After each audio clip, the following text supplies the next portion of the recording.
नमस्कार किसान भाइयों, मैं डॉक्टर विकास कुमार मलिक, कृषि वैज्ञानिक। आज हम चर्चा करेंगे मार्च और अप्रैल, और विशेष रूप से मैं बात करूं तो मध्य मार्च से लेकर मध्य अप्रैल तक हमें अपने खेत में जो पेडी हमारी है या हमारा जो पौधा खड़ा है उसमें कीटों का प्रबंधन किस प्रकार करना है, क्योंकि लगातार पिछले कई वर्षों से कई कीट का प्रकोप बेहद ज़्यादा बढ़ गया है, जैसे top borer, internode borer, root borer और आपका अर्ली शूट बोरर। इस प्रकार के कीट लगातार बढ़ते हुए आ रहे हैं। तो इस प्रकार यदि हम अपने खेतों में मिनिमम केवल एक ही स्प्रे करें और कुछ यांत्रिक क्रियाएं करें जिनके आधार पर हम अपने खेतों को सुरक्षित रख सकते हैं, तो ऐसे किस प्रकार के कार्य हम मध्य मार्च से लेकर और मध्य अप्रैल के बीच में हमें करने हैं।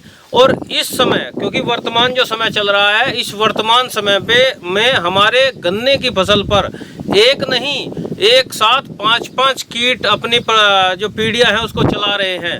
और मुख्य रूप से जो हमारे कीट है, 2 प्रकार के कीट हमारे गन्ने पर इस समय अपना आक्रमण कर रहे हैं।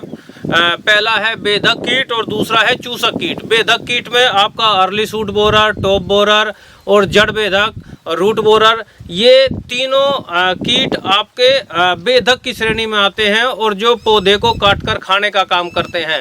दूसरे प्रकार के कीट भी इसी के साथ पैरेलल हमारे अभी वर्तमान में चले हुए हैं, जिसका नाम है पायरिला और आपका ब्लैक बग, काला चीटा। ये कीट भी इसी समय, क्योंकि इन कीटों का जो जीवन चक्र है वो कैसे प्रारंभ होता है, मार्च अप्रैल से प्रारंभ होके और आगे तक जाता है। यदि मैं बात करूं पहले अंकुर बेधक की, तो इसका मुख्य जो समय है वो मार्च अप्रैल से लेके और जून तक जाता है। इसी प्रकार जो हमारा टॉप बोरर है, गोला बेधक है, उसका जो जीवन चक्र है वो फरवरी मार्च से प्रारंभ होके और अक्टूबर तक जाता है। इसी प्रकार जो हमारा तीसरा मुख्य कीट है जड़ बेधक, वो मार्च से शुरू होकर अक्टूबर तक जाता है। ये सभी कीट क्योंकि मार्च में प्रारंभ हो रहे हैं, तो इस समय हमारी फसलों पर बेहद ज़्यादा प्रभाव वो डाल रहे हैं, अपनी पीढ़ी को आगे बढ़ाने का वहाँ पर काम कर रहे हैं, वहाँ पर अंडे देने का काम कर रहे हैं।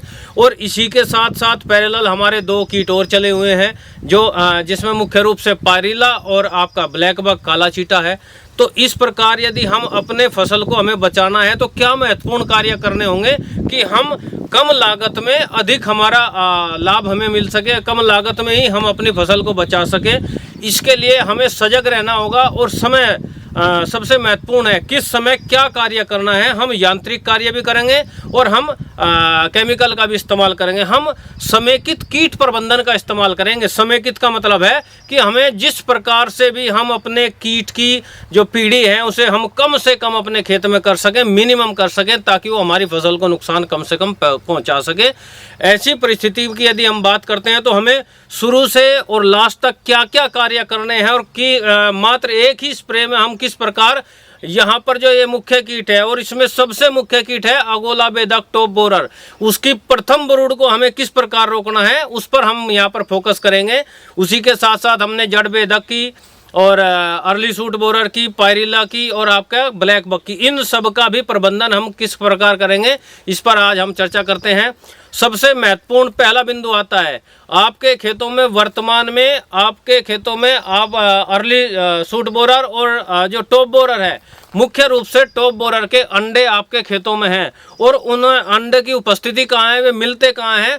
दोनों प्रकार की परिस्थितियां हैं। हमने अपने खेतों में वाटर शूट छोड़ दिए हैं, कल्ले छोड़ दिए हैं, उन पर कहाँ मिलेंगे, और जो हमने कल्ले नहीं छोड़े हैं और जो ज़मीन से दोबारा से कल्ला निकल के आ गया है उन पर कहाँ मिलते हैं, उसको मैं अभी आपको दिखाता हूँ। जो हमने अपने खेतों में वाटर शूट छोड़ दिए हैं, कल्ले छोड़ दिए हैं, उन कल्लों पर कहाँ मिलते हैं, क्योंकि कल्लों की पत्तियाँ लंबी होती है और लंबी पत्ती होने के कारण वो वहाँ पर उनका अंडे देने की व्यवस्थाएँ कहाँ होती है, लगभग तीसरी चौथी पत्ती जो हमारी गोब से खुलती है उससे तीसरी चौथी पत्ती के निचली सतह पर ये हमारी पत्ती है। और इसकी निचली सतह कहाँ पर है, ये पीछे की तरफ आप देखेंगे, इसको निचली सतह बोलते हैं। और निचली सतह पर ये अंडे देने का कार्य करते हैं। जैसे कि आप यहाँ पर देख पा रहे होंगे, ये अर्ली टॉप बोरर का एग मास है, उसका एग का झुंड है, उसका समूह है। और इसी प्रकार दूसरी पत्ती पर आप देखेंगे तो ये यहाँ पर इस पर एग मास इसका बना हुआ है, यहाँ पर अंड समूह है। ये अंड समूह हमारे जो वाटर शूट्स हैं, कल्ले हमने छोड़ दिए हैं, उन पर वहाँ पर आसानी से देखे जा सकते हैं, उसकी ऊपरी निचली सतह पर आगे की तरफ जाकर, क्योंकि वह लंबे होते हैं तो ऊंचे होने के कारण उसकी अगली पीढ़ी को आसानी से इसके अंदर प्रवेश कर जाए, इसलिए वो पत्ती की निचली सतह पर वहाँ पर अपना अंडा देते हैं और वहीं से फिर उसको भूरे रंग के इस जाल नुमा स्ट्रक्चर से ढक देते हैं। इसके अंदर लगभग 50-60 से लेकर और 250 तक अंडे एक ही एग मास के अंदर मिलेंगे। ये मैंने बात करी वाटर सूट्स कल्ले छोड़ने के बारे में, और जो हम कल्ले नहीं छोड़े हैं उनमें किस प्रकार के लक्षण हमें वहाँ पर देखने को मिलेंगे, हम उस पर अपने उसे कहाँ पर ढूंढेंगे, क्योंकि वो पौधा छोटा है, अभी प्रारंभिक अवस्था में है। तो वहाँ पर भी प्रारंभिक अवस्था की छोटी पत्ती तुलनात्मक आप देख सकते हैं कि जो हमारा पुराने कल्ले हैं उनकी लंबाई कितनी ज़्यादा है और जो हमारा बाद का कल्ला निकला है, लेकिन उस पर भी वो एग मास देने का कार्य करता है, अंड समूह देने का कार्य करता है। तो इस प्रकार ये यहाँ पर अगोला बेधक के अंडे एग मास है, जिनको पहली बार में ही आपको जहाँ पर भी ऐसे नारंगी रंग का अंड समूह मिले, उसको पत्ती को खेत से तोड़कर, पत्ती को पौधे से तोड़कर और खेत से बाहर ले जाकर उसको नष्ट कर देना है। और बेहद ज़्यादा ज़रूरी है कि हम सारे कार्य करें, हम केमिकल का भी इस्तेमाल करेंगे, लेकिन उससे पहले यदि आप एक पत्ती तोड़ते हैं तो आप अपने खेतों से लगभग 250 अंडे, आप अपने खेतों से 250 सुंडी खेत से बाहर ले जा रहे हैं। तो इसलिए आप सावधानी बरतें। सबसे पहला कार्य, जिन पत्तियों पर एग मास है उन्हें तोड़कर खेत से बाहर निकालें। दूसरा कार्य, क्योंकि अभी हमने पत्ती तोड़ी है, संपूर्ण खेत का हमने प्रयास किया पत्ती तोड़ने का, लेकिन कुछ परिस्थितियां ऐसी भी रह सकती है कि कोई एग मास आपको दिखाई नहीं दिया, वहां पर वो पुनः पत्ती की निचली सतह पर उपस्थित है। तो वो वहां से पत्ती की निचली सतह से फिर दोबारा से आपके पौधे में कहां से प्रवेश करेगा, यहाँ पर एग मास, उदाहरण के लिए यहाँ पर एग मास था और यहाँ से वो गोब के अंदर यहाँ से चल के धीरे धीरे और इस गोब के अंदर यहाँ पर प्रवेश करेगा। और जब ये पत्ती खुलेगी, इस पत्ती में यहाँ पर छिद्र जैसी संरचनाएं नजर आएगी, जब इसमें टॉप बोरर अगोला बेधक का प्रकोप होगा। जो भी अगोला बेधक से प्रभावित कल्ले होंगे, उन कल्लों को आप जमीन स्तर से काट के, क्योंकि सुंडी यहाँ पर बीच में मिलेगी, तो आप जमीन स्तर से काट के उन्हें खेत से बाहर निकाल देंगे। ऐसा करने से हमारी तीनों चीज़ों का समाधान होगा। लेकिन समय क्या रखना है, पत्ती हटाने का समय मार्च के अंतिम से लेके अप्रैल के मध्य तक ही करना है। जब भी आपको एग मास दिखाई दे तभी खेत से बाहर निकालना है। लेकिन जब एग मास के बाद ये आपकी सुंडी इसकी गोब के अंदर घुस जाएंगी, 10 से 12 दिन के बाद का समय है। एग मास आपको, जब आपने अपने खेतों में एग मास देखा, उससे 10 से 12 दिन के बाद आपको गोब की पत्तियों में भी वहाँ छर्रे जैसी संरचनाएं नजर आएगी।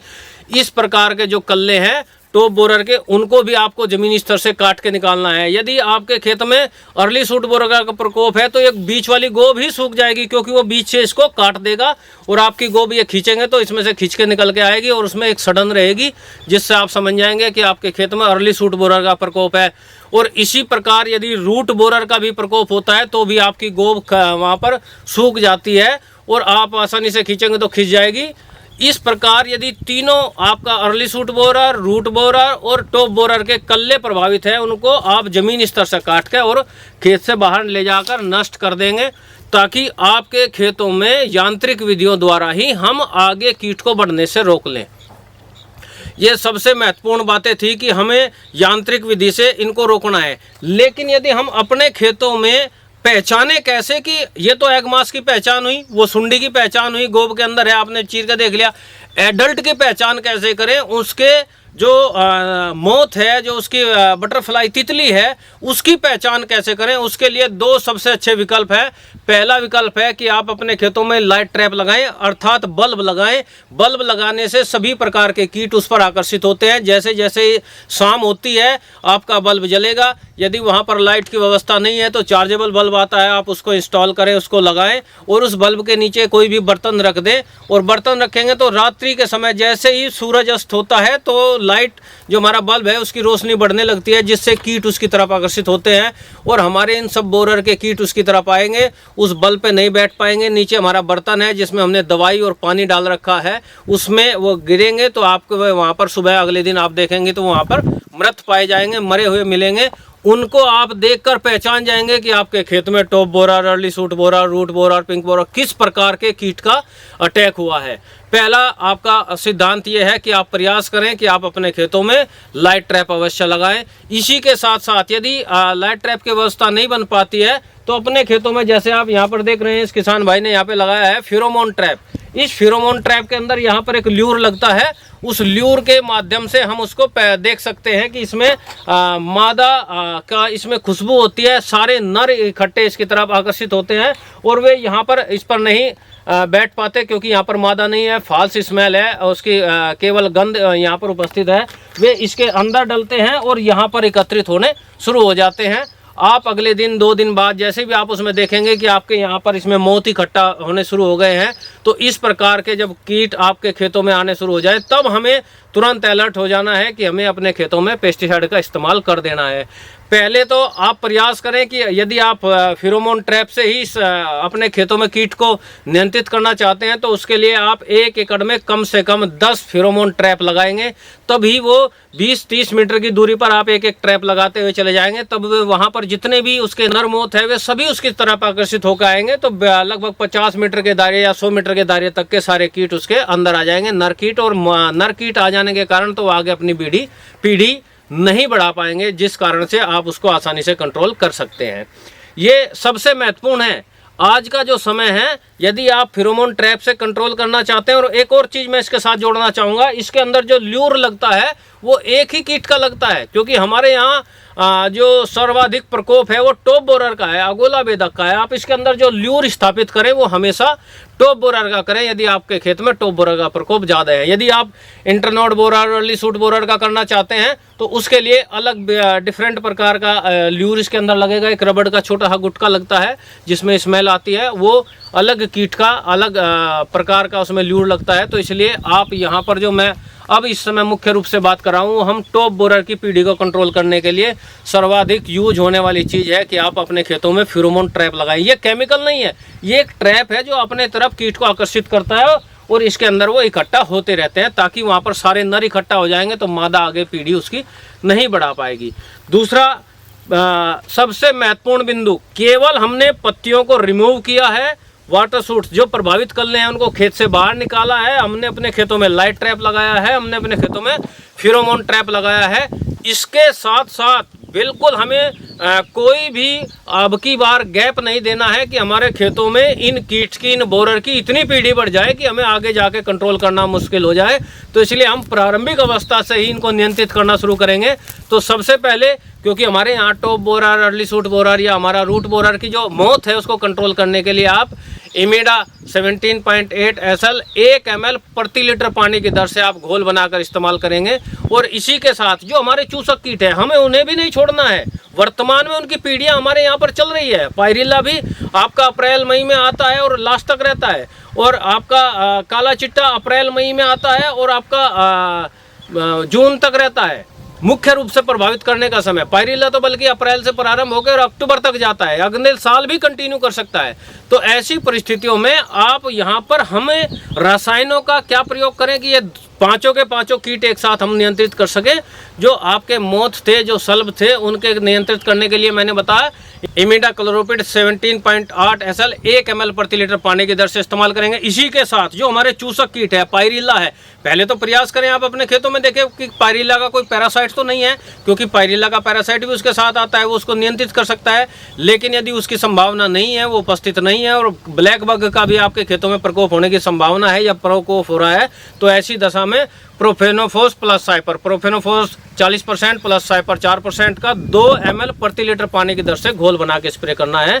इमीडा और प्रोफेनोफोस साइपर दोनों के अलग अलग घोल तैयार कर जिस समय हम स्प्रे करें उस समय टंकी में दोनों को एक साथ मिलाकर और स्प्रे करें। निश्चित तौर पर जो हमारी पहला स्टेप है आपका फर्स्ट ब्रूड को कंट्रोल करने के लिए, टॉप बोरर की, अगोला बेधक की पहली पीढ़ी को नियंत्रित करने के लिए अभी से ही हम उस पर प्रारंभ ये सभी चीज़ों का कार्य करेंगे तो निश्चित तौर पर हमारा फर्स्ट ब्रूड हमारी कंट्रोल होगी, अर्ली शूट बोरर कंट्रोल होगा, आपका रूट बोरर कंट्रोल होगा, आपका पायरिल्ला कंट्रोल होगा और आपका ब्लैक बग इसी समय हम कंट्रोल कर लेंगे।